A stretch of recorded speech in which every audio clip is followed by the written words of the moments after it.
زمین کھا گئی یا آسمان نگل گیا، شام کے سابق صدر بشار الاسد کا بھائی کہاں گیا؟ مہر الاسد عراق میں ہیں یا کردوں کے ساتھ کوئی نئی پلاننگ کر رہے ہیں؟ نئی شامی حکومت کی سرتوڑ کوششوں کے باوجود کوئی سراغ نہیں لگ سکا۔ اسد خاندان کا محافظ اور درہ کا قصاب آخر کون ہے اور کہاں پر ہے، سب آپ کو بتائیں گے اپنے آج کے اس پروگرام میں۔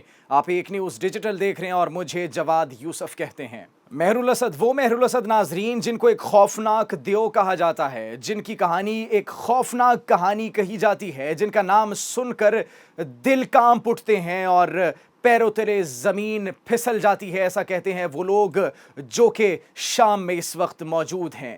اور انہیں یہ بھی کہا جاتا ہے کہ وہ ایک ویمپائر تھے، ایک ایسے ویمپائر جو کہ خون کے بجائے ڈالرز چوستے تھے۔ وہ کہاں گئے؟ اس وقت سب سے بڑا سوال یہ ہے، لیکن اس سے پہلے آپ کو بتائیں گے کہ وہ کون ہے۔ 8 دسمبر 1967 میں پیدا ہونے والے بشار الاسد کے بھائی مہر الاسد کو ایک مضبوط شخصیت اور ایک مضبوط کردار، ایک جارحانہ کردار کے طور پر جانا جاتا ہے۔ وہ اسد خاندان کے محافظ تصور کیے جاتے ہیں۔ وہ 1990 تک اپنی جارحانہ فطرت کے طور پر نمایاں تو نہیں تھے، لیکن اس کے بعد وہ ایک نمایاں کردار کی حیثیت سے ابھر کر سامنے آئے۔ 1999 میں یہ کہا جاتا ہے کہ انہوں نے میڈیا پر مکمل ٹیک اوور کر لیا، اور شام کی میڈیا پر ٹیک اوور کرنے کے ساتھ ساتھ ان کی بہنوئی کے ساتھ لڑائی ہوئی تھی۔ بات چیت کے دوران، تلخ کلامی کے دوران انہوں نے ان پر گولی چلا دی۔ گولی چلانے سے وہ زخمی ہو گئے ان کی بہنوئی، جن کو فرانس میں پھر ایک فوجی ہسپتال منتقل کر دیا گیا۔ یہ وہ جارحانہ شخصیت ہے ناظرین جس کو گھڑ سواری کا بہت شوق تھا، اور یافور کے مقام پر ان کا ایک گھوڑوں کا فارم بھی موجود تھا۔ گھڑ سواری کرتے تھے اور بڑی ایک ان کی سٹرونگ پرسنالٹی تھی، ایک بڑا ان کا امپیکٹ تھا شامی فوج پر، شامی لوگوں پر، اور لوگوں پر مظالم کی وجہ سے بھی انہیں جانا جاتا ہے۔ جب ان کی بہنوئی کو فرانس میں فوجی ہسپتال منتقل کر دیا گیا تو ان کی کردار اور ان کی پرسنالٹی مزید مضبوط ہوگی اور مزید ابھر کر سامنے آئی۔ جب 1994 میں ان کے بھائی کا انتقال ہوا ایک کار حادثے میں، تو یہ تصور کیا جا رہا تھا کہ انہیں شام کا نیا صدر منتقل کر دیا جائے گا، لیکن ایسا نہیں ہوا۔ ان کی متزلزل شخصیت اور جارحانہ سوچ کے باوجود ان کے بھائی بشار الاسد کو شام کا صدر منتخب کر دیا گیا۔ بہت سے لوگ یہ کہتے ہیں کہ ان کے اندر ان کے چچا کا روپ دکھائی دیتا ہے، ان کی شخصیت ان کے چچا سے مترادف ہے، بڑی ملتی جلتی ہے۔ اگر مزید آگے چلے ناظرین تو یہ کہا جاتا ہے کہ 2011 میں شامی حکومت کے خلاف جو مظاہرے کیے گئے تھے عوام کی جانب سے، تو اس میں انہوں نے ایک اہم اور کلیدی کردار ادا کیا۔ 4th آرمرڈ ڈویژن اور ریپبلکن گارڈ کے اہم کمانڈر کے طور پر انہوں نے وہاں کی کمانڈ سنبھالی، اور اس کے بعد لوگوں کو کچل دیا گیا، ان مظاہرے کرنے والوں کو کچل دیا گیا، مظاہرین کو کچل دیا گیا، اور اس کے بعد مختلف میڈیا پر انہیں درہ کے قصاب کا خطاب ملا۔ ریپبلکن گارڈ ناظرین یہ وہ فورس تھی جو کہ مہر الاسد کی قیادت میں دمشق میں تعینات کی گئی، اور اس کے کمانڈر تھے مہر الاسد خود، اور وہ اس کی کمانڈ سنبھال رہے تھے۔ اس کو الاسد خاندان کا انتہائی وفادار تصور کیا جاتا تھا، اور یہ ایک انتہائی اہمیت کی حامل فورس تھی۔ ان سب مظاہروں کے بعد جب ان مظاہرین کو کچل دیا گیا، جب انہیں نیست و نابود کر دیا گیا اور مختلف مظالم ڈھائے گئے مہر الاسد کی جانب سے، ایک جارحانہ سوچ کے جو وہ مالک تھے، یہ کہا جا رہا ہے میڈیا پر، تو اس کے بعد فرانس نے بھی ان پر پابندی لگا دی اور ان کے اریسٹ وارنٹ جاری کر دیے، جو انسانی حقوق کے ساتھ انہوں نے زیادتی کی، جو انسانی جانوں کا ضیاع کیا، اس کے بعد فرانس نے ان کے اریسٹ وارنٹ جاری کیے۔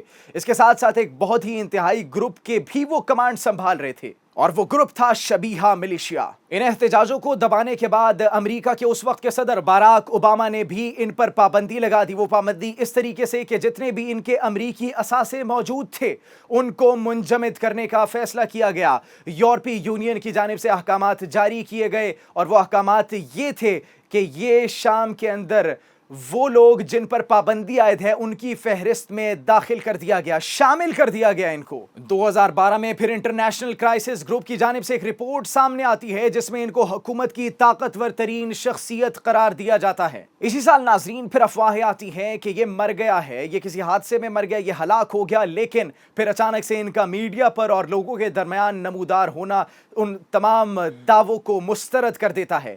ان کے اوپر مختلف الزامات بھی ہیں کہ انہوں نے کیمیائی ہتھیاروں کا استعمال کیا۔ 2013 کے اندر جتنے بھی حملے ہوئے ان کے اندر کیمیائی ہتھیار جو شامی عوام کے خلاف استعمال کیے گئے، جن میں 1200 شامی شہید ہوئے، ان کے خلاف جو استعمال کیے جانے والے کیمیائی ہتھیار تھے ان کا کمانڈر مہر الاسد کو تصور کیا جا رہا تھا۔ اور صرف یہی نہیں بلکہ منشیات کی برآمدگی، درآمدگی اور منشیات کو بنانے کا ایک اہم لیڈر بھی انہیں ہی تصور کیا جاتا تھا۔ مارچ 2023 میں امریکہ اور برطانیہ کی جانب سے ان پر منشیات کی اسمگلنگ کے باعث پابندیاں عائد کی جاتی ہیں۔ منشیات کی اسمگلنگ اور پیداوار کے ان پر الزامات کے ساتھ ساتھ کیپٹاگون کو یورپی بندرگاہوں تک پہنچانا ان کا ایک اہم فریضہ قرار دیا جا رہا تھا۔ پھر ان کے اوپر ایک اور الزام بھی عائد کیا جا رہا تھا کہ یہ ریاست کے پیسے اور عوام کے پیسے استعمال کر کے ان کو اپنے اثاثوں میں منجمد کر رہے ہیں، اپنے اثاثوں میں اکٹھا کر رہے ہیں اور اپنے لیے استعمال کر رہے ہیں۔ الاسد خاندان کے لیے